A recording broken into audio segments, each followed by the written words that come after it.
Hello welcome to break point. ഇന്ന് നമ്മൾ നോക്കാൻ പോകുന്നത് ഞാൻ എങ്ങനെയാണ് നിഫ്റ്റി 500 സ്റ്റോക്കുകളിൽ സ്വിങ്ങിനായി സ്റ്റോക്ക് സെലക്ട് ചെയ്യുന്നതാണ്. ഞാനിവിടെ കാണിക്കുന്നത് ബ്രേക്ക് പോയിന്റ് സ്കാനറാണ്. ഇതിലുള്ള നിഫ്റ്റി 500 ട്രെൻഡ് റൈഡർ എന്ന് പറയുന്ന ഒരു സ്കാനർ ഉപയോഗിച്ചാണ് നമ്മൾ സ്റ്റോക്കുകൾ കണ്ടെത്തുന്നത്. അപ്പോൾ നമ്മൾ ഇത് ഉപയോഗിച്ച് എങ്ങനെ വെറും ഒരു മിനിറ്റിനുള്ളിൽ തന്നെ സ്റ്റോക്ക് കണ്ടെത്താമെന്നാണ് നമുക്ക് നോക്കാൻ പോകുന്നത്. അപ്പോൾ നമുക്ക് അതിനായി നമ്മൾ കുറച്ച് ഇൻഡിക്കേറ്ററുകൾ ഉപയോഗിക്കുന്നതാണ്. അതിൽ ഏറ്റവും പ്രധാനപ്പെട്ടാണ് EMA എന്ന് പറയുന്നത്. അപ്പോൾ നമുക്ക് അതെങ്ങനെ കോൺഫിഗർ ചെയ്യണം, ഏത് EMA ആണ് നമുക്ക് ഉപയോഗിക്കേണ്ടത്, ഇതെങ്ങനെയാണ് കോൺഫിഗർ ചെയ്യേണ്ടത്, ഇതെല്ലാം നമുക്ക് ട്രേഡിംഗ് വ്യൂവിൽ നോക്കാം. അപ്പോൾ ഞാനിപ്പോൾ ഇവിടെ ഓപ്പൺ ചെയ്യുന്നത് നിഫ്റ്റി 500 ട്രെൻഡ് റൈഡറിന്റെ സ്കാനറാണ്.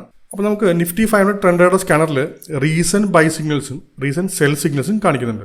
നമുക്ക് ആദ്യമായി ഇതിൽ എങ്ങനെ EMA എന്ന് പറയുന്ന ഇൻഡിക്കേറ്റർ ആഡ് ചെയ്യുന്നത് നോക്കാം. അതിനെ നമുക്ക് ട്രേഡിംഗ് വ്യൂ ഓപ്പൺ ചെയ്ത് കഴിഞ്ഞാൽ ഇൻഡിക്കേറ്റേഴ്സിൽ പോയി കഴിഞ്ഞാൽ എക്സ്പോണൻഷ്യൽ മൂവിംഗ് ആവറേജ് എന്ന് ടൈപ്പ് ചെയ്ത് കഴിഞ്ഞാൽ വരുന്ന ഒരു ഇൻഡിക്കേറ്റർ ക്ലിക്ക് ചെയ്യുക.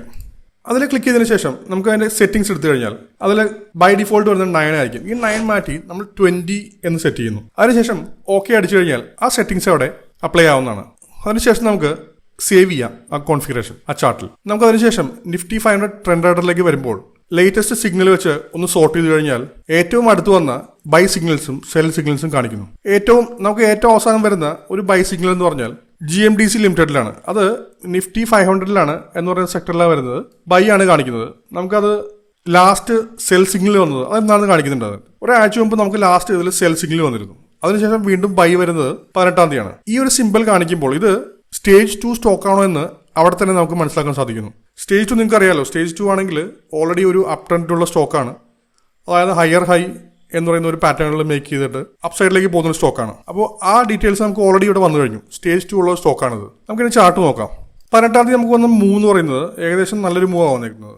14% മൂവാണ് വന്നേക്കുന്നത്. നമുക്കിതിപ്പോൾ 20 EMA ക്രോസ് ചെയ്തിട്ട് അതിൻ്റെ മേളാണ് ക്ലോസ് ചെയ്യുന്നത്. നമ്മൾ എന്തായാലും ഇത്രയും വലിയൊരു മൂവ് ചെയ്ത സ്റ്റോക്ക് നമ്മൾ വാങ്ങിക്കുന്നത് വളരെ റിസ്കി ഒരു മൂവാണ്. അതുകൊണ്ട് തന്നെ നമുക്കിത് ഉപേക്ഷിക്കാം.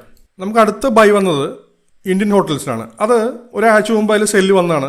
ഡേറ്റ് കൊടുത്തിട്ടുണ്ട് ഇവിടെ. നമുക്ക് അതെങ്ങനെയാണെന്ന് നോക്കാം. അത് ഇപ്പോൾ ഇന്ത്യൻ ഹോട്ടൽ കാണുന്നത് MTFും അതായത് FNO സ്റ്റോക്കുമാണ്. അത് ഇന്ത്യൻ ഹോട്ടലിൽ നമുക്ക് 20 EMA നോക്കിക്കഴിഞ്ഞാൽ ഏകദേശം ഒരു 1.7% മാത്രമേ മൂവ് വന്നിട്ടുള്ളൂ. നമുക്ക് എന്തുകൊണ്ടും നമ്മുടെ റിസ്ക് നോക്കിയാൽ വളരെ ഒരു ലോ റിസ്കിൽ തന്നെ നമുക്ക് ഇതിൽ എൻട്രി ചെയ്യാവുന്നതാണ്.